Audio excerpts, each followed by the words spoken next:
ऐसा mutual fund जिसके अंदर काफी सारे लोगों ने करोड़ों रुपए बनाए और काफी सारे लोगों ने लॉस भी बुक कर लिया।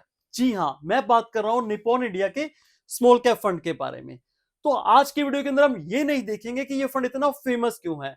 आज की वीडियो के अंदर हम इसको सिंपली ब्रेक डाउन करेंगे, स्टेप बाय स्टेप समझेंगे और आप इस वीडियो के अंदर जानोगे इस फंड की बेसिक डिटेल्स के बारे में, इसका सबसे बड़े फायदे और सबसे बड़े रिस्क के बारे में। इसके अलावा हम बात करेंगे रिटर्न्स की, रोलिंग रिटर्न्स की, और एट द एंड हम देखेंगे कि आपको इस फंड को लेके क्या करना चाहिए। हो सकता है इनमें से कोई एक पॉइंट आपके डिसीजन को कंप्लीटली चेंज कर दे। नमस्कार दोस्तों, मैं हूं अंकुर और आप देख रहे हैं फाइनेंशियल सफर। चलिए बिल्कुल बेसिक से शुरुआत करते हैं। सबसे पहले इस फंड का जो ओवरव्यू है, ये निप्पॉन इंडिया का स्मॉल कैप फंड के बारे में आज हम बात कर रहे हैं। कंप्लीटली इसका रिव्यू करेंगे। जो इसकी लॉन्च डेट है वो जनवरी 2013 के अंदर इसको लॉन्च किया गया था। इसका जो बेंचमार्क है वो Nifty small cap 250 total return index है। जो इसकी एक्सपेंस रेशियो है वो 0.67% है। ध्यान रखिएगा कि हम यहाँ पे डायरेक्ट प्लान की बात कर रहे हैं, क्योंकि रेगुलर प्लान के अंदर जो एक्सपेंस रेशियो है वो ज्यादा होती है। एग्जिट लोड 1%, यानी कि आप अगर 1 साल से पहले अपना पैसा इस फंड से विड्रॉ करते हैं तो आपको 1% की चार्जेस देने पड़ेंगे। लॉक इन पीरियड बिल्कुल नहीं है इस फंड के ऊपर, क्योंकि ये एक ओपन एंडेड स्कीम है। आप कभी भी इसके अंदर पैसा डाल सकते हो, कभी भी आप इसके से पैसा निकाल सकते हो। अगर रिस्क की बात करें तो हाई कैटेगरी के अंदर इसको रखा जाता है, क्योंकि स्मॉल कैप फंड है तो हाई रिस्क तो होगा ही होगा। एक बात और ध्यान दीजिएगा, यहाँ पे जो हम लॉन्च डेट की बात कर रहे हैं ना, कई वेबसाइट पे आपको 2010 भी नजर आएगी, 2010, क्योंकि मैं बात कर रहा हूं यहाँ पे डायरेक्ट प्लान के बारे में। 2013 डायरेक्ट प्लान की, और जो 2010 है वहां इसको रेगुलर प्लान के अंदर पहले ही लॉन्च कर दिया गया था। तो ये इस फंड का ओवरव्यू था। चलिए अब हम आगे बढ़ते। तो यहाँ पर मैं आपको एक जरूरी चीज बता दूं कि अगर आप इस फंड के अंदर पैसा इन्वेस्ट करते हो या इन्वेस्ट करने का प्लान बना रहे हो तो इस स्लाइड को जरूर ध्यान से समझिएगा, क्योंकि जहां पे भी आपको पैसा निवेश करना है आपको उस चीज के बारे में पता होना बहुत जरूरी है कि उसका एसेट एलोकेशन क्या है, वो कितना पैसा कहां निवेश करता है, उसके सेक्टर्स क्या है, उसकी स्ट्रेटेजी क्या है। सब कुछ अभी हम स्लाइड के ऊपर ब्रेक डाउन करेंगे, तो ध्यान से इसको समझिएगा।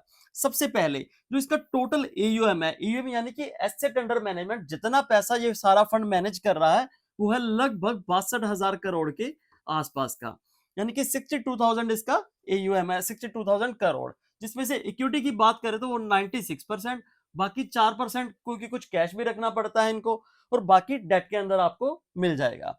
अब आगे बढ़ने से पहले ना इनके फंड मैनेजर के बारे में देख लेते हैं, क्योंकि ये जो चीजें मैनेज की जा रही है वो फंड मैनेजर के द्वारा ही मैनेज की जाती हैं। तो सर का नाम है समीर जी। समीर जी इस फंड को लगभग 2017 से मैनेज कर रहे हैं। 2017 से वो इस फंड के साथ जुड़े हुए हैं। बाद में कुछ और फंड मैनेजर भी ऐड हुए हैं, लेकिन ये सबसे पुराने फंड मैनेजर हैं इस फंड के अंदर। तो जो इसकी मार्केट कैप के हिसाब से देखिए तो लार्ज कैप के अंदर जो इन्वेस्ट किया जा रहा है वो लगभग 15% के आसपास, मिड कैप के अंदर 13% और स्मॉल कैप के अंदर 68% के आसपास पैसा निवेश किया जा रहा है। क्योंकि ये एक प्योर स्मॉल कैप कैटेगरी का फंड है तो स्मॉल कैप के अंदर 65% इन्वेस्ट करना जरूरी होता है। तो यहाँ पे ये 68% स्मॉल कैप के अंदर निवेश कर रहे हैं।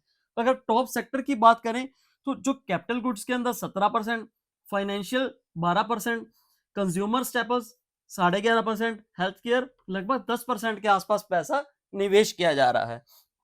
जो इसकी टॉप होल्डिंग्स की है बात करते हैं अभी हम। Multi commodity exchange of India 2% के आसपास, HDFC 1.8, करूर वैश्य बैंक 1.5 और अपार इंडस्ट्रीज 1.4%। तो ये इसके टॉप सेक्टर से, ये इसके टॉप होल्डिंग्स है जिनके अंदर पैसा लगाया जा रहा है, इन्वेस्ट किया जाता है इस फंड के अंदर। टोटल जो स्टॉक्स है ना वो 235 से लेके 240 के करीब रहते हैं। कुछ वेबसाइट पे आपको 2-4 ज्यादा मिल जाएंगे, कुछ पे 2-4 आपको कम मिल जाएंगे।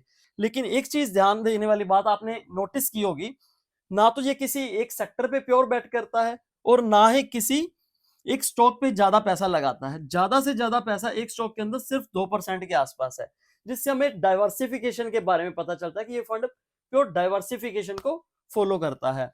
इसके अलावा एक चीज और, जो इसका पोर्टफोलियो टर्नओवर रेशियो है, पोर्टफोलियो टर्नओवर रेशियो लगभग 0.12% के आसपास है, 12% के आसपास। अब पोर्टफोलियो टर्नओवर रेशियो क्या होता है, जिससे हमें पता चलता है कि फंड कितनी फ्रिक्वेंटली चेंजेस करता है अपने पोर्टफोलियो के अंदर। तो यहाँ पे सिर्फ 12%। काफी सारे फंड आपको 100 से भी ज्यादा मिलेंगे, 100% से भी ज्यादा, मतलब बहुत ज्यादा वो कंटिन्यूअसली चेंजेस करते रहते हैं अपने फंड्स के अंदर। लेकिन यहाँ पे आपको इससे एक स्टेबिलिटी नजर आती है कि जिस भी कंपनी में ये पैसा लगाते हैं वहां पे फिर ट्रस्ट दिखाते हैं, भरोसा करते हैं, थोड़ा लंबे समय उसको लेके चलते हैं। तो यहाँ पे जल्दी नहीं की जाती किसी फंड को ऐड करने में या फिर एग्जिट करने में। तो इस तरह की स्ट्रेटेजी के बारे में आपको पता होना चाहिए जब भी आप किसी फंड के अंदर निवेश कर रहे हो। तो ये ऑल ओवर इसका एसेट मैनेजमेंट था जिसको मैंने आपको समझाने की बात की है। तो चलिए अभी ना कुछ हम रिटर्न्स की बात कर लेते हैं, क्योंकि आजकल रिटर्न्स की बहुत बात की जा रही है। पिछले 1 साल 1.5 साल से ये फंड ने कुछ खास रिटर्न्स नहीं दिए, तो ज्यादा चर्चा हो रही है इस फंड के बारे में। तो चलिए रिटर्न्स को देखते हैं। रिटर्न्स को डिस्कस करने से पहले एक चीज समझिए कि यहाँ पे जो भी फिगर्स लिखे हैं ना, मैं थोड़ा राउंड फिगर लेने की कोशिश करूंगा जिससे आपको समझने में और हेल्प मिलेगी। यहाँ पे अब देखिए, यहाँ पे जो हमारे फंड का नाम लिखा है Nippon India small cap fund. अब फंड को कंपेयर किससे करते हैं हम? पहली चीज हम उसके बेंचमार्क से कंपेयर करते हैं, तभी हमें उसकी परफॉर्मेंस के बारे में पता चलेगा। सेकंड कंपेयर करते हैं हम उसकी कैटेगरी से। तो यहाँ पे इसका बेंचमार्क आ गया 250 स्मॉल कैप टीआरआई, उसके बाद स्मॉल कैप कैटेगरी आ गई। अब यहाँ पे जो आपको नजर आ रहा होगा rank with in a category, यानी कि ये कौन से नंबर पे आया है अपनी कैटेगरी के अंदर, और उस टाइम कितने फंड थे उस कैटेगरी में। तो चलिए अभी हम रिटर्न्स को देखते हैं। सबसे पहले मैं आपको एक चीज क्लियर कर दूं, जब भी आप निवेश करने का प्लान कर रहे हैं तो कभी भी 1 साल का टाइम पीरियड बिल्कुल भी आप कंसीडर मत कीजिए, क्योंकि अभी सबसे ज्यादा मुझे मैसेजेस किन के आ रहे हैं, भैया पिछले 1 साल से फंड ने रिटर्न नहीं दिया, 1 साल से फंड ने रिटर्न नहीं दिया। वो लोग परेशान हो रखे हैं।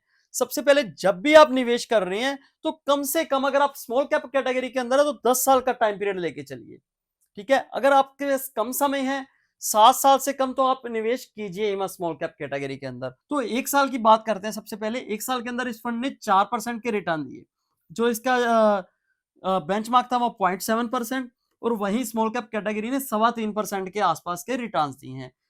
पिछले 1 साल के अंदर 46 जो थी टोटल फंड से, जिसमें से 21वें नंबर पर हमारा फंड रहा 21।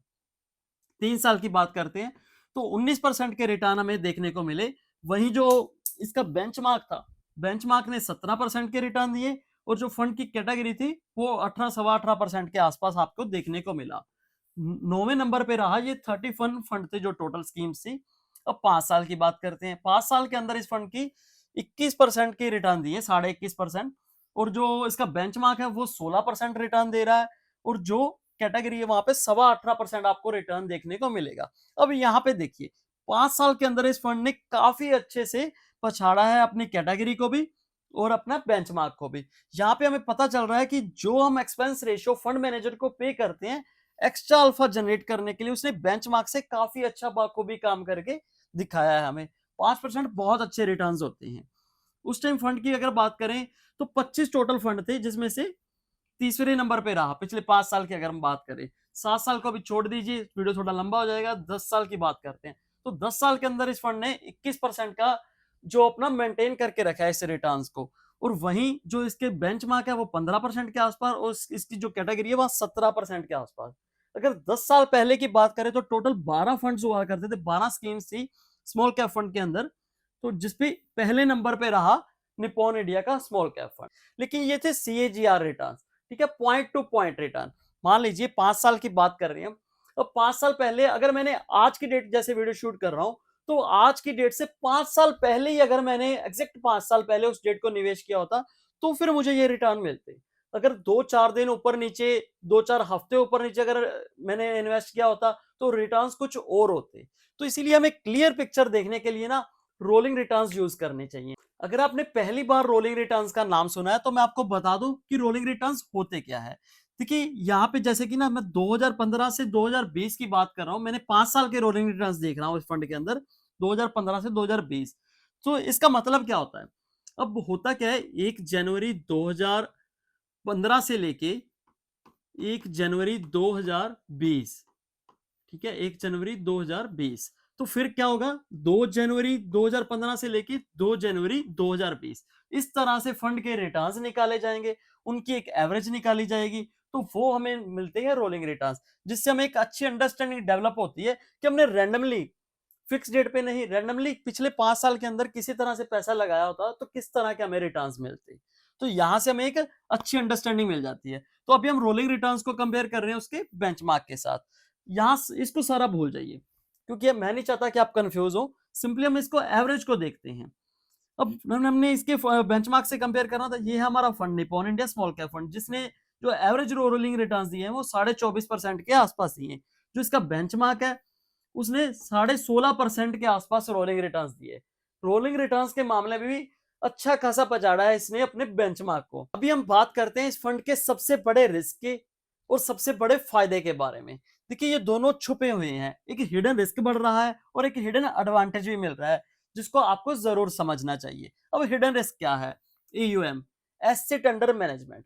दोस्तों इसको समझने पहले ना एक चीज समझिए कि स्मॉल कैप कंपनी का फंड है ये, स्मॉल कैप यानी कि ये अपना 65% से ज्यादा पैसा स्मॉल कैप के स्टॉक्स के अंदर ही ये निवेश करता है। ठीक है। अब एयूएम एसेट अंडर मैनेजमेंट हमने कितना देखा? लगभग 62,000 करोड़ के आसपास का। अब होता क्या है, जब एयूएम बढ़ता है ना तो स्मॉल कैप स्टॉक्स के अंदर एंट्री लेने में भी दिक्कत आती है और एग्जिट लेने में भी प्रॉब्लम आती है। किस तरह से, मैं आपको बताता हूँ। अब मान लीजिए इस फंड का जो एयूएम है हमने देखा 62,000 करोड़ के आसपास का है। अब यहाँ पे एक कंपनी है 1,000 करोड़ की, ठीक है। अब 62,000 का 1% कितना हुआ? 620 करोड़ रुपए। यहाँ कंपनी है 1,000 करोड़ रुपए की।